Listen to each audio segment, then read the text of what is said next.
Assalamualaikum warahmatullahi wabarakatuh. Meskipun pemilihan umum kepala daerah atau pilkada 2024 masih jauh, namun perbincangan mengenai siapakah calon kepala daerah sudah mulai banyak yang mencuat, dan dari berbagai partai politik juga sudah mulai menggeliat. Gairah tersebut ditangkap oleh anggota DPR RI yang juga politikus dari Partai Golkar. Dalam perbincangan kali ini belak-belakan apa yang akan dilakukan oleh Partai Golkar dan bagaimana kelanjutannya. Kita ikuti perbincangan eksklusif bersama politikus Brebes yang tidak asing lagi bagi kita, yakni Bapak Agung Widiantoro SHMSI. Mari kita dengarkan perbincangannya.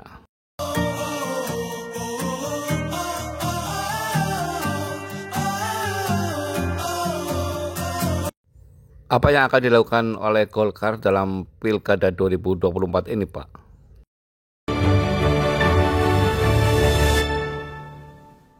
Ada proses tahapan yang akan diterapkan.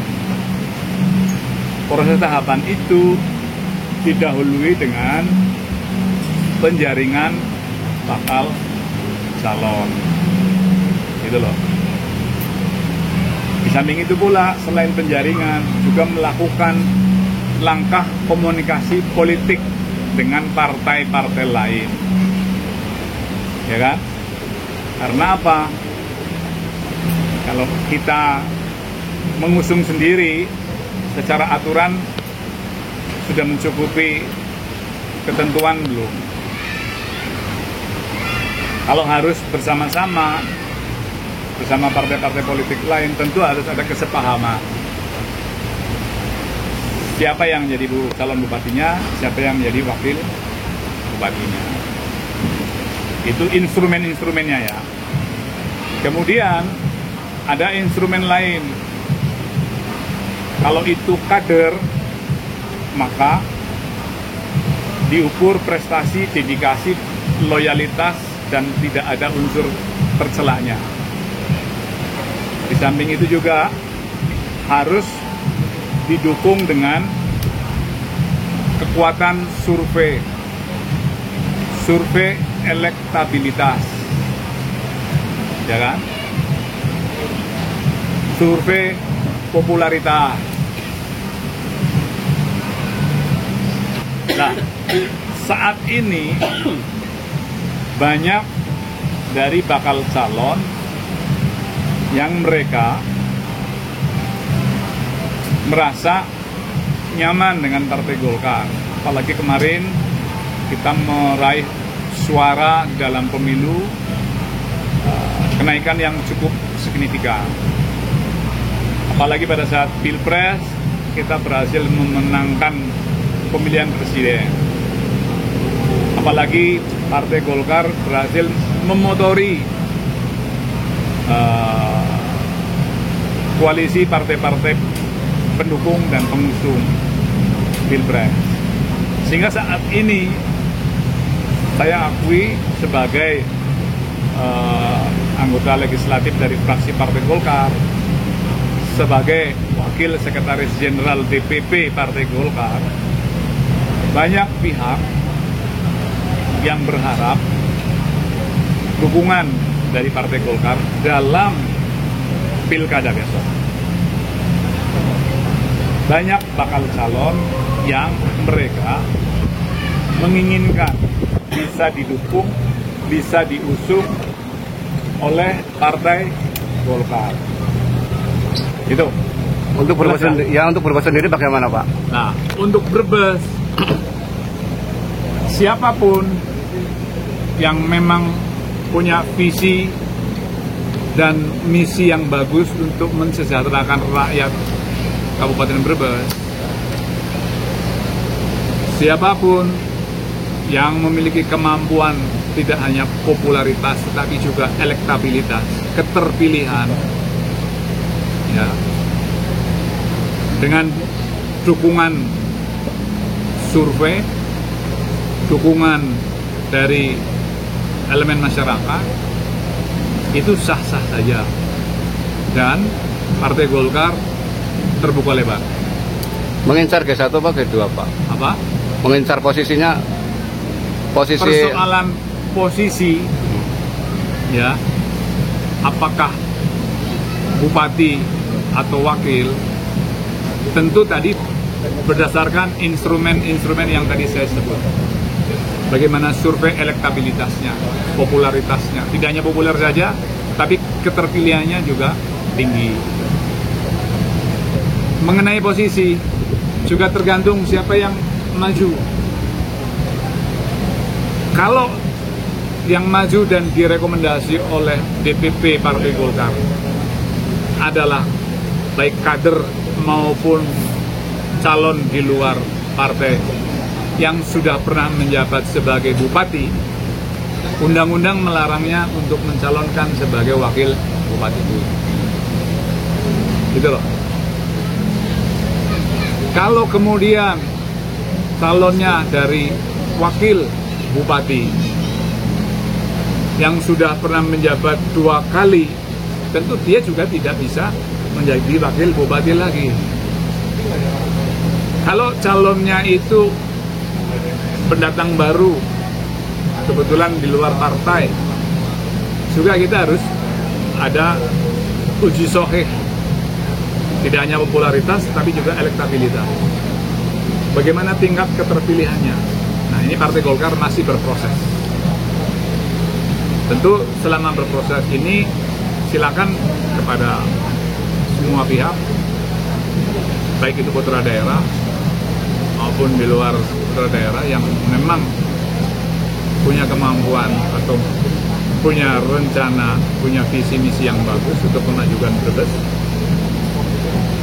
Partai Golkar membuka peluang seluas-luasnya.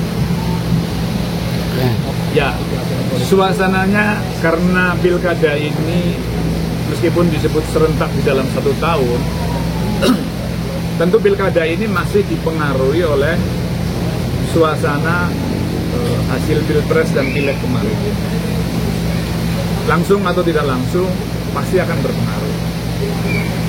Tetapi ketika kondisi daerah, ya, berdasarkan pergaulan ketatanegaraan di antara partai-partai koalisi pendukung pilpres yang menang kemarin, hubungannya cair, maka tidak tertutup kemungkinan kita untuk menggalang, kita untuk melakukan koalisi dengan partai-partai di luar koalisi pilpres, gitu loh. Tetapi jika koalisi pilpres kemarin memiliki kader yang elektabilitasnya tinggi, daya dukung elektoral, daya dukung apa istilahnya, operasional pemenangan, strategi pemenangan tinggi, ya tetap akan kita pertahankan koalisi yang sudah terbentuk ini.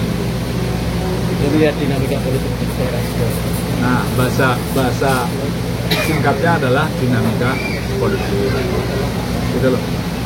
Partai lain sudah membuka pendaftaran Golkar apa? Partai lain itu partai apa? PDIP sudah, PKB. PKB Ya. Di partai-partai politik itu metode dan Punya cara sendiri. caranya itu berbeda-beda. Ada yang mereka membuka pendaftaran, ya kan, seperti jual tiket bola gitu, ada, ya kan. Ada juga yang kita sudah melakukan penjaringan berdasarkan survei, itu juga ada. Ini sampai dengan sekarang Partai Golkar juga, saya ditelepon, gitu loh. Salah satunya, bagaimana tentang pilkada besok? Saya ditanya apakah saya akan maju lagi. Kemudian diinfokan kebetulan anak saya juga masuk radar Partai Golkar sebagai calon yang berpotensi dari kader muda. Ini kita komunikasi terus. Gitu. Demikian juga dengan calon lain. karena Partai Golkar menjadi partai yang seksi, ya, semua pihak mengaku dekat dengan petinggi Golkar.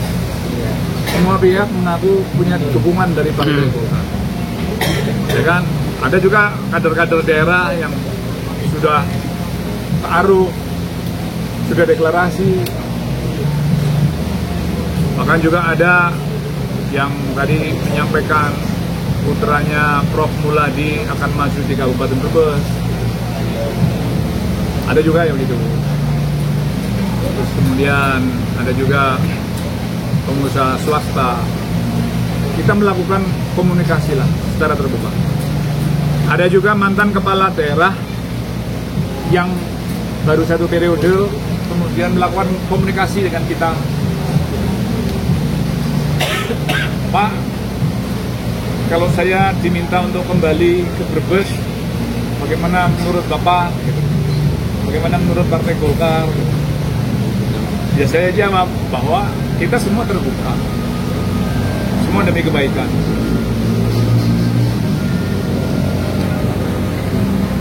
Umpamanya dengan dicalonkan jadi bupati bagaimana Pak? Umpamanya masuk bursa ya. Ya harapan saya untuk siapapun calonnya yang masuk ke bursa bupati dan wakil bupati, besar harapan saya bisa memajukan dan mensejahterakan Brebes.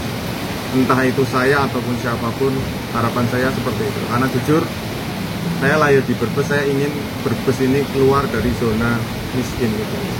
Berarti Siapapun iya, calonnya. punya keinginan berarti ya untuk merubah kan harus Iya, yang kalau bertanding. dari saya Ya. sendiri punya keinginan. Karena Oh. saya lahir di Brebes, saya ingin Brebes maju. Tapi besar harapan saya siapapun calonnya itu saya berharap bisa memajukan Brebes dari partai apapun. Oke.